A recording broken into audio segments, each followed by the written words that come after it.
నేను సార్ లెక్క అయిపోతా. మరి ఏం చేయాలి? లంచం తీసుకోవాలి, పట్టుబడాలి.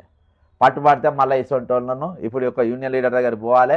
ఆయన దగ్గరికి ఇన్ని లక్షలని లక్షలే, వేలు లేవు, లక్షలల్లా, పదుల లక్షలల్లా మాట్లాడుకోవాలి. అవి పైన వాళ్ళకిన్ని వీళ్ళకిన్ని. నాకు డౌట్ ఏంటంటే వీళ్ళే పట్టించి వీళ్ళే పైరవ్ చేస్తున్నా అని డౌట్ వస్తుంది. పట్టించేది కూడా వీళ్ళేనా అని డౌట్ వస్తుంది. కాబట్టి జాగ్రత్త. మీరు ఉద్యోగం చేసేటోళ్ళు అస్సలు లంచం తీసుకోకండి. మీ రైట్స్ కోసం కొట్టాడండి. డిఏ మీ రైట్, పిఆర్సీ మీ రైట్. మీ హక్కుల కోసం కొట్టాడండి. మా హక్కులు మాకు వస్తలేవు కదా అని చెప్పి మీరు లంచాల కోసం పోకండి. మీరు దయచేసి ఈ లంచాల కోసం మీరు పోతే వాళ్ళే మిమ్మల్ని పట్టిస్తారు, వాళ్ళే పైరవ్ చేస్తారు. ఈరోజు జైళ్ళలో ఉండి చాలామంది బాధపడుతున్నారు. ఇన్ని రోజులు మీరు సర్వీస్ చేసి జైలుకు పోనీకా సార్? నేను ప్రభుత్వ ఉద్యోగులు చెప్తున్నా, మీరు లంచాలు తీసుకొని మీ జైలుకు పోతే మీ కుటుంబస్తులు పేపర్లలో మీ ఫోటోలు వస్తాయి. మీ ముందు ఈ పింక్ కలర్ బాటలు పెడతారు, ఫోటోలు తీస్తారు. జైళ్ళల్లో పోతే మీ కుటుంబానికి మీ పిల్లలకి ఏం విలువ ఉంటుంది చెప్పండి? వాళ్ళ స్కూళ్ళకి ఏ విధంగా పోగలుగుతారు చెప్పండి? పస్తులున్నా ఉండగలుగుతారు. కానీ ఈరోజు వీళ్ళు అందరు రేవంత్ రెడ్డి కాదు కదండి. రేవంత్ రెడ్డి నడుస్తాయి. ఆయన రెడ్ హ్యాండ్ నోట్ల కట్టల పైసలతో దొరికినా ఈరోజు ముఖ్యమంత్రి ఆయన చెల్లింది. మనం కాగలుగుతాం అట్లా? కాలేమట్లా, అందరికి కాదు అది. ఈరోజు వాళ్ళు తెచ్చిన పైసలు ఎవరి వాళ్ళకి ఇస్తారు, బట్వారా ఇస్తారు, ఏడ లంచాలు ఇవ్వాలనో ఇస్తారు, వాళ్ళు లేస్తారు. వాళ్ళు మనతోనవుతుందా ఈరోజు? కాదు. అమయ్ కుమార్ను పట్టుకున్నారు, ఎంక్వైరీ అన్నారు, ఇన్ని పైసలు తీసుకుని వదిలేసారు. నవీన్ మిట్టల్ను పట్టుకున్నారు, తీసుకున్నారు, వదిలేసారు. గొర్రెల స్కామ్ అన్నారు, కథం పట్టించారు. ఈరోజు నష్టపోయింది ఎవరు? ఈ అన్నిట్లలో జైలుకు పోయింది సామాన్యమైన ఉద్యోగులు మాత్రమే పోయినరు. పెద్దోడు ఎవడు పోలే, సామాన్య ఉద్యోగులే పోయినరు. కాబట్టి వీళ్ళని చూసి వీళ్ళ లెక్క మేము కావద్దని మీరు లంచాలు తీసుకునే బదులు లంచాలు బంద్ చేయండి. అస్సలు తీసుకోకండి. కిలోమీటర్ దూరం 10 అడుగుల దూరం పెట్టి మాట్లాడండి. ఎవరైనా వస్తే ముందే మీరు సెల్ ఫోన్ రికార్డ్ ఆన్ చేసి మీరు మాట్లాడండి. మీరు కావాలని పట్టిస్తుంది దొంగలు. కాబట్టి జాగ్రత్తగా ఉండండి. 1000కి 10,000 నా బాధ ఆ ఫోటోలు చూస్తేనే చాలా ముందే తరుక్కుపోతుంది. అవసరం అయ్యేదని వాటితో మీకు చెప్తున్నా కదా. తర్వాత మీరు తీసుకునే 5,000 10,000 కోసం ఈరోజు లక్షల రూపాయలు లంచాలు ఇచ్చి మళ్ళీ మీరు పైరవి చేసుకోవాల్సి వస్తుంది. లక్షల రూపాయలు పొద్దుమాపు తిరిగి ఆరోగ్యం ఖరాబ్, దమాక్ ఖరాబ్, బీపీ, షుగర్ అన్నీ వచ్చేస్తాయి. కుటుంబస్తులు ఏడ ఫంక్షన్లో పోలేరు, దావత్లో పోలేరు. దయచేసి ఈ వీడియో అందరికీ షేర్ చేయండి. చాలా ఇంపార్టెంట్ వీడియో ఇది. ఇవి ఎవరు చెప్పరు. కాబట్టి వాళ్ళే పట్టిస్తారు, వాళ్ళే మీకు పైరవ్ చేస్తారు. మీరు అడుగుతారు మీకు ఎవరితో పని అయితే పలానా యూనియన్ లీడర్ పట్టుకోండి, ఆయన పని చేపిస్తారు. మీరు పోతారు, ఆయనతో మాట్లాడతారు. అవసరమా? నిన్నదా గౌరవంగా గల్లా ఎగురేస్తాను బతుకున్న నీవు ఈరోజు లంచాల పట్టుబడి, లంచం తీసుకుని పట్టుబడి వాళ్ళ దొరికి అవసరమా? నీ డిఆర్సీ నీ హక్కు, దానికోసం కొట్టాడు. నువ్వు పెన్ డౌన్ చేయి. నువ్వు పైసలు ఇచ్చేదాకానే పని చేయనని చెప్పు. అవసరమైతే దానికోసం సస్పెండ్గా ఫరక్ పడది. రైట్స్ కోసం, నీ హక్కుల కోసం నేను పోరాడుకుంటా, నా హక్కుల సాధన కోసం నేను సస్పెండ్ అయినని గల్లా ఎగిరేసుకోండి. దండేసి సెక్రటరియట్ కాడ నిలబడతా, నీ కార్యాలయంలో కాడ నిలబడతా. నువ్వు సస్పెండ్ అయిన రోజున హక్కుల కోసం, నీ పిఆర్సీ కోసం నువ్వు కొట్లాడు, నీ ఆరోగ్య భద్రత కోసం నువ్వు కొట్లాడు. ఈరోజు పోలీసులు కొట్లాడలేరు. పోలీసులకు ఎండబెట్టినా కానీ వాళ్ళు డ్యూటీ చేస్తూనే ఉండాలి. వాళ్ళకి ఆరోగ్య భద్రత అందకున్నా, డిఏలు ఇవ్వకున్నా, పిఆర్సీలు ఇవ్వకున్నా ఈరోజు వాళ్ళు పని చేస్తూనే ఉండాలి. వాళ్ళు డ్యూటీ చేస్తూనే వాళ్ళది ఆగది. కానీ మనది ఆగుతుంది. ఈరోజు మనం వాళ్ళకు కూడా మనం మద్దతు చేసిన వాళ్ళం అవుతాం. ఈరోజు వాళ్లకు ఏది కమిటెడ్ ఎక్స్పెండిచర్ ఎత్తనో వాళ్ళు కమిటెడ్ ఫర్ డ్యూటీ, అంతే. వాళ్ళు చచ్చిపోవాల్సిందే ఏది వచ్చినా రాకున్నా. కానీ మనం చేసే పని వల్ల వాళ్ళకు కూడా లాభం అవుతుంది. కాబట్టి ఈరోజు మన హక్కుల కోసం కొట్లాడదాం. మన గౌరవప్రదమైన జీవితం జీవించాలంటే హక్కులు ఖచ్చితంగా నేను నా ప్రెస్ నోట్లో కూడా నేను పెట్టిన, నేను ట్విట్టర్లో కూడా కంప్లీట్ నేను పెట్టిన. ఈరోజు తెలంగాణ అనేది ఒకవేళ 100 రూపాయల బడ్జెట్ ఉన్నా అందులో 20 పైసలు మిగిలిన 20 పైసల ముందు ఉద్యోగుల జీతాలు ఇవ్వాలి, వాళ్ళ పిఆర్సీలు ఇవ్వాలి, వాళ్ళ డిఏలు ఇచ్చిన తర్వాత మిగిలినయే నీవు అప్పులు కట్టాలి. తర్వాత సెకండ్, ఇది రాజ్యాంగంలో ఉన్నది. పథకాలు లేవు అక్కడ. పథకం అనేది రాజ్యాంగంలో లేదు ఎక్కడ కూడా. మేనిఫెస్టోలో మీరు రాజ్యాంగాన్ని వ్యతిరేకంగా మీరు రాసుకుంటా ఉన్నారు. నేను కట్టే జిఎస్టీ కానీ, నేను కట్టే సిజిఎస్టీ కానీ, నేను కట్టే ట్యాక్స్ కానీ అవన్నీ కూడా ఈరోజు విద్య కోసం, వైద్య కోసం, మౌలిక సదుపాయాల కోసం మీరు ఇది చేయాలి. ఈరోజు పథకాలనేది మౌలిక సదుపాయాలు కాదు. ఈరోజు పేదోడు దవాఖానకు పోతే వైద్యం అందాలి, పేదోడు విద్యాలయానికి పోతే ఆయన నాణ్యమైన విద్య ఆయనకు అందాలి. నాణ్యమైన విద్య నువ్వు అందియాలంటే వాళ్ళకు మంచి వసతులు అందులో ఇవ్వాలి. మంచి వసతులతో పాటు అక్కడ ఉన్న పనిచేసే సిబ్బందికి నువ్వు టైం టు టైం వాళ్ళ జీతాలు వాళ్ళకి ఇవ్వాలి. ఇచ్చిన రోజు వాళ్ళు నీకు మంచి సమాజానికి మంచి శిశువులను, మంచి విద్యార్థులను మీకు అందించగలుగుతారు. ఇది చైన్. ఈ చైన్ను తెంపేది ఏంటంటే పథకం. ఈ చైన్ని ఎవరు తెంపుతారు? పథకాలు తెంపుతాయి. ఈరోజు మనిషి పుట్టినోని ప్రతి ఒక్కని తిండి, ప్రతి ఒక్కని పని భగవంతుడిచ్చి ఇక్కడికి పంపుతాడు. నువ్వేమో నీ మధ్యలో గొట్టం. కానీ ఈరోజు కేసీఆర్ గారికి వెళ్ళి మొదలుపెట్టింది ఇది. అంతకుముందు చంద్రబాబు ఎవరెవరు మొదలుపెట్టాక 101% ఇది తప్పు. జాతీయ ఉపాధి హామీ పథకం మంచి పని అది. ఆ పథకం దేనికి? వాళ్ళు పని చేస్తారు, పైసలు ఇస్తారు.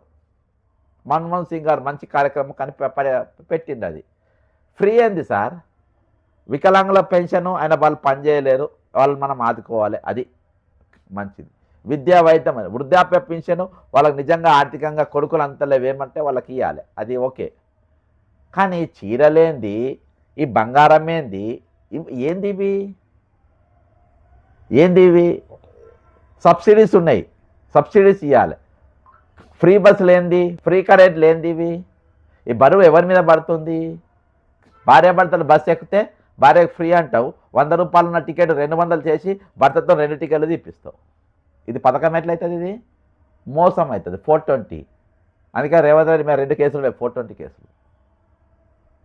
ఈరోజు ఏది బతుకమ్మ సంవత్సరానికి పండుగ, నువ్వు మిగిలిన నువ్వు చేసిన సంపాదనల ప్రతి నెల ₹1 పక్కన వేసుకునేది, అది పంటనే కానీ ఏవై కానీ అవి పక్కన వేసుకున్నప్పుడు వాటితో చేసుకునేదే ఫెస్టివల్. అది నీకు వచ్చిన రాబడిలా.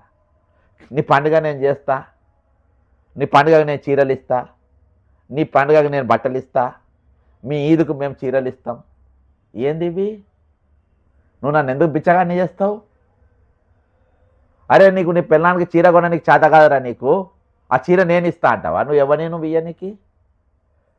మొన్న ఆపరేషన్ సింధూర్లో అక్కడ అయినప్పుడు బీజేపీ వాళ్ళు సింధూరు పెట్టనీకి పోయినరు.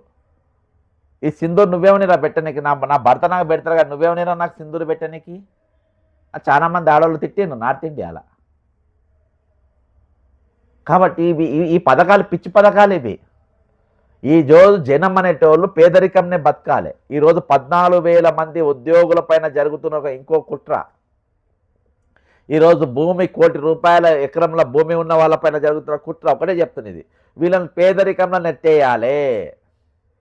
ఈరోజు చెన్నయ్య సార్ కానీ, ఇంతకుముందు మాట్లాడిన ఒక టీచర్ సార్ కానీ, వీళ్ళందరూ కూడా ఈరోజు రిటైర్మెంట్ పైసలు వస్తే వాళ్ళకి ఎంత వస్తాయి? 40 లక్షలు వస్తాయి. అంటే 10 లక్షలు 20 లక్షలు వాళ్ళు అప్పు వెళ్ళిపోయిన 20 లక్షలు బ్యాంకులో పెట్టుకొని బ్రహ్మాండ కింగులు లెక్క బతుకుతారు. చెన్నయ్య గారికి పేగు క్యాన్సరే రాని ఆయన కీమో చేయించుకుంటాడు, వాళ్ళు ఆ బిడ్డల దగ్గర తెచ్చుకున్న అప్పులు ఇప్పేస్తారు. ఈ అప్పులని పోగా ఆయన దగ్గర దాదాపు ఒక 20 లక్షల రూపాయలు మిగులుతాయి. వాటితో మంచిగా ట్రీట్మెంట్ చేయించుకుంటాడు. సావు వస్తే ప్రశాంతంగా చచ్చిపోతారు.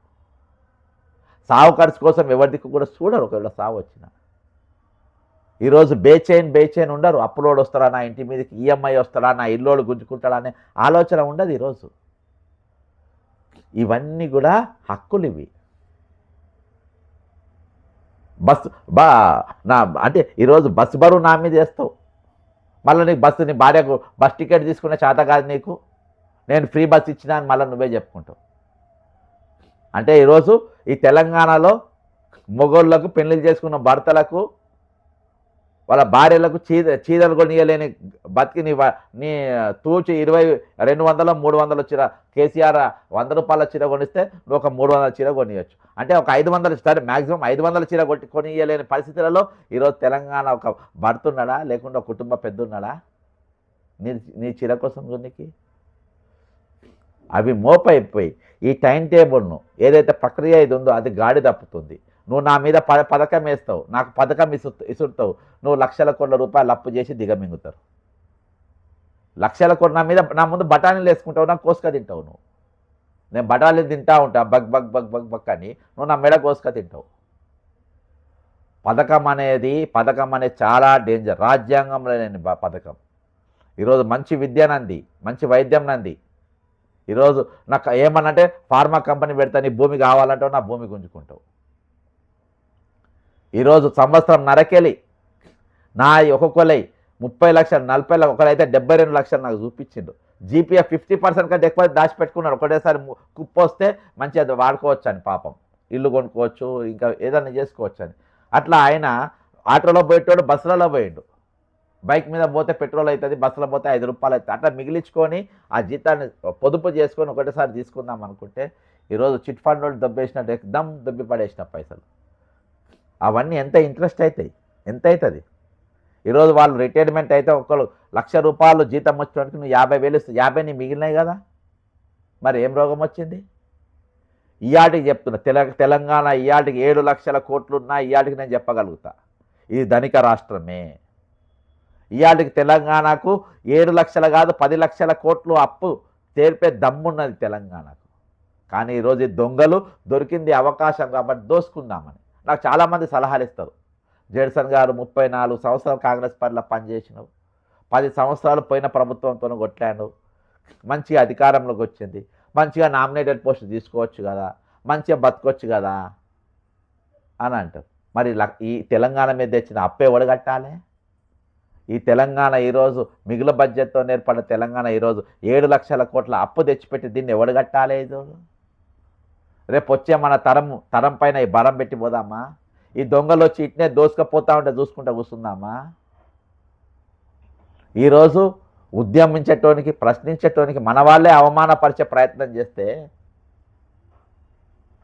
అతని చేదైన అనుభవాలకెళ్ళి అయినా కానీ ఇవన్నీ కూడా తట్టుకుంటా ఈరోజు వీళ్ళ తరపున మనం నిలబడాలనే ఆలోచన ఉన్నప్పుడు దాంతో మనందరూ కూడా సంఘటితమై నిలబడాల్సిన బాధ్యత ఉన్నది.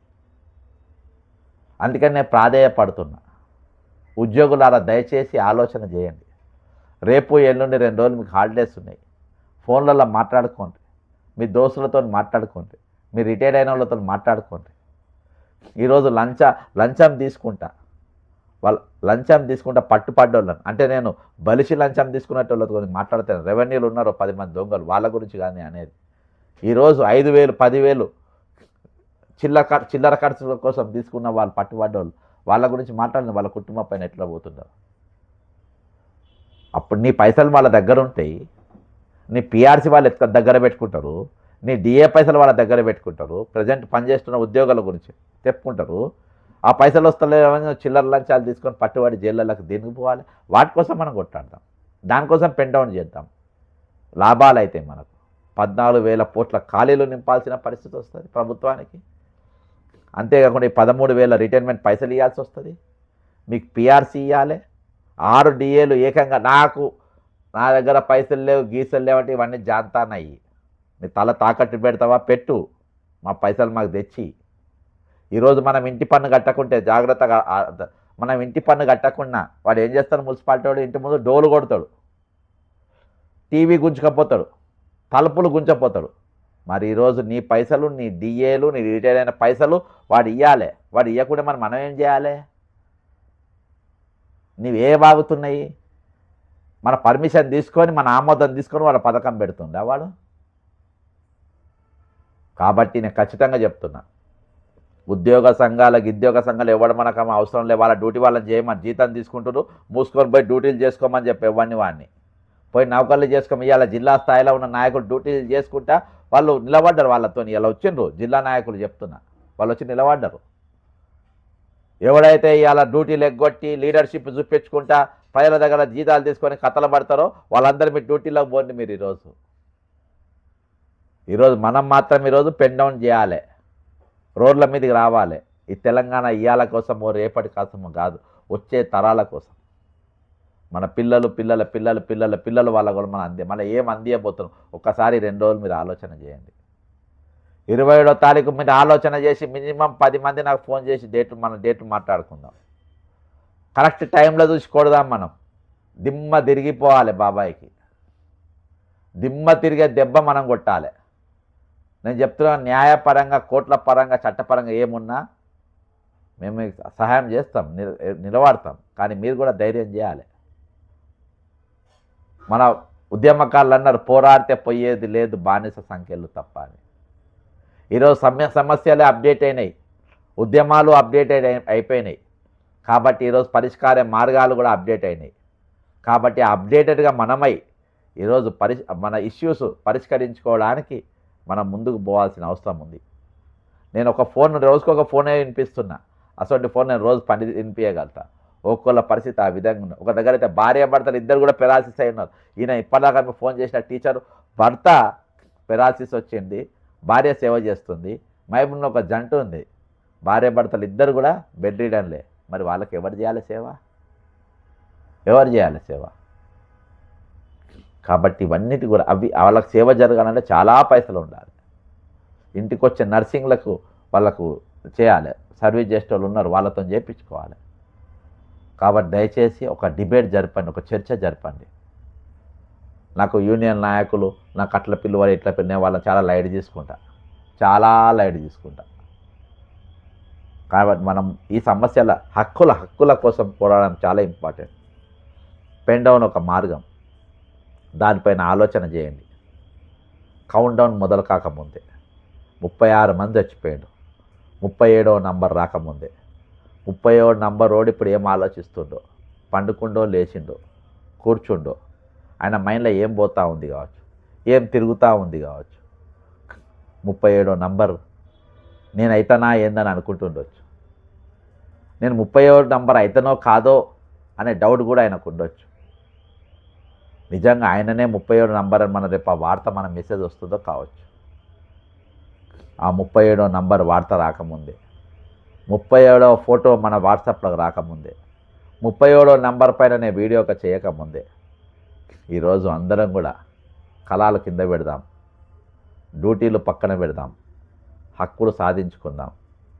ఈసారి అసెంబ్లీ ఉద్యోగుల సమస్యలపైన చర్చ జరగాలి, దద్దరిల్లిపోవాలి. అసెంబ్లీ దద్దరిల్లిపోవాలి. ఆపోజిషన్కు కంపల్షన్ చేయాలి, నువ్వు ఖచ్చితంగా మాట్లాడి తీరాలి అని మనం ఒత్తిడి తేవాలి. ఆ ఒత్తిడి నేను తెచ్చే ప్రయత్నం ఖచ్చితంగా చేస్తా, ఖచ్చితంగా మీరు కూడా చేయాలి. మీ కళాలను పక్కన పడేయండి. ఒకవేళ మీరు ఎమ్మెల్యేల మంత్రులు పిఎల్గా పనిచేస్తే మీ కళాలు కూడా పక్కన పడేయండి. నెక్స్ట్ నేను ఎవడైతే ఉద్యోగులు కొంతమంది దీన్ని మాట్లాడకుండా దీన్ని తప్పుదో పట్టించే ప్రయత్నం చేస్తారో వాళ్ళ ఆస్తులు, వాళ్ళ బినామీ ఆస్తులు, వాళ్ళు ఎవరికి బినామీ అది కూడా నేను ముందు పెడతా. ఈ ఇంతమంది లార్డ్ స్కేల్ ఇంట్రెస్ట్లో నాకు కొంతమంది ఫాల్తుగాన్ల గురించి నేను బయట పెట్టడం పెద్ద ఇష్యూ కాదు. కాబట్టి వాళ్ళు ఈ టైంలో నేను ఎక్కడ ఉంటారో కూడా చెప్తా. గ్రీన్ పార్క్ హోటల్ మీరు పోండి, కొంతమంది బినామీలు దొరుకుతారు అక్కడ. యాత్రి నివాస్ పోండి, తాగుకుంటా కొంతమంది యూనియన్ లీడర్లు దొరుకుతారు మీకు అక్కడ. 8-9 గంటల తర్వాత కొన్ని పబ్బులకు బార్లలో పోండి, కొంతమంది దొరుకుతారు మీకు అక్కడ. కానీ ఈరోజు ఛాయ్ పైసలు కూడా 1/2 దాగి బిల్లు నువ్వు కడతావా అని మనం మన ముఖాలు చూసుకునే టైంలో మనం ఉన్నాం. ఇది మన పరిస్థితి. ఆలోచన చేయండి. Pen down is the right way to protect our rights, to achieve hour rights. జై తెలంగాణ, అమరవీరులకు జోహార్.